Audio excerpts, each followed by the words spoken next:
ದಾವಣಗೆರೆ ಉಪಚುನಾವಣೆ ಬಾಗಲಕೋಟೆ ಮತ್ತು ದಾವಣಗೆರೆ ಉಪಚುನಾವಣೆ ಎರಡೂ ಕ್ಷೇತ್ರಗಳಲ್ಲಿ ಬಿಜೆಪಿ ಗೆಲುವು ನಿಶ್ಚಿತ. ಬಿಎಸ್ ಯಡಿಯೂರಪ್ಪ.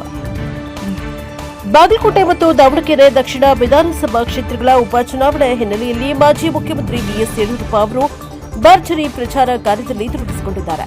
ಇಂದು ತುಮಕೂರಿನಲ್ಲಿ ಮಾಧ್ಯಮಗಳೊಂದಿಗೆ ಮಾತನಾಡಿದ ಅವರು ಎರಡೂ ಕ್ಷೇತ್ರಗಳಲ್ಲಿ ಬಿಜೆಪಿ ಅಭ್ಯರ್ಥಿಗಳು ಜಯಬೇರಿ ಬಾರಿಸಲಿದ್ದಾರೆ ಎಂಬ ದೃಢ ವಿಶ್ವಾಸವನ್ನು ವ್ಯಕ್ತಪಡಿಸಿದರು. ಇಂದು ಮತ್ತು ನಾಳೆ ನಾನು ದಾವಣಗೆರೆಯಲ್ಲಿ ಪ್ರಚಾರ ನಡೆಸಲಿದ್ದೇನೆ. ನಾಡಿದ್ದು ಮತ್ತೆ ಬಾಗಲಕೋಟೆಗೆ ಭೇಟಿ ನೀಡಲಿದ್ದೇನೆ. ಎರಡೂ ಕಡೆಗಳಲ್ಲಿ ಸಾರ್ವಜನಿಕರಿಂದ ಅಭೂತಪೂರ್ವ ಪ್ರತಿಕ್ರಿಯೆ ವ್ಯಕ್ತವಾಗುತ್ತಿದೆ. ಜನರ ಈ ಉತ್ಸಾಹವನ್ನ ನೋಡಿದ್ರೆ ಬಿಜೆಪಿ ಎರಡೂ ಚುನಾವಣೆಗಳನ್ನು ಗೆಲ್ಲುವುದು ಖಚಿತ ಎಂದು ಯಡಿಯೂರಪ್ಪ ಹೇಳಿದ್ದಾರೆ. ರಾಜ್ಯದ ಆಡಳಿತಾರೂಢ ಕಾಂಗ್ರೆಸ್ ಸರ್ಕಾರದ ವಿರುದ್ಧ ಕಿಡಿಕಾರಿದ ಅವರು ಜನರು ಈ ಭ್ರಷ್ಟ ಸರ್ಕಾರದಿಂದ ಬೇಸತ್ತು ಹೋಗಿದ್ದಾರೆ. ಈಗಾಗಲೇ ಆಡಳಿತ ಪಕ್ಷಕ್ಕೆ ಗರಿಷ್ಠ ಬೆಂಬಲ ನೀಡಿದ್ದ ಮತದಾರರು ಈಗ ಬದಲಾವಣೆಯನ್ನ ಬಯಸ್ತಾ ಇದ್ದಾರೆ. ಈ ಸರ್ಕಾರಕ್ಕೆ ತಕ್ಕ ಪಾಠ ಕಲಿಸಲು ನಮ್ಮ ಮತದಾರರು ಬಿಜೆಪಿಯನ್ನ ಬೆಂಬಲಿಸಲಿದ್ದಾರೆ ಎಂದು ಹೇಳಿದ್ದಾರೆ.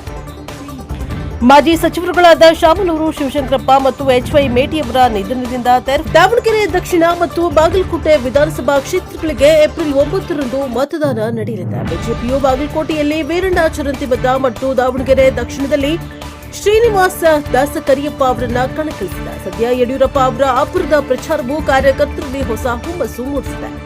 ಎರಡೂ ಕ್ಷೇತ್ರಗಳಲ್ಲಿ ಕಮಲ ಅರಳಲಿದೆಯೇ ಎನ್ನುವ ಕುತೂಹಲ ಎಲ್ಲರಲ್ಲಿದೆ. Bureau report, Prajabhava TV, Tumakuru.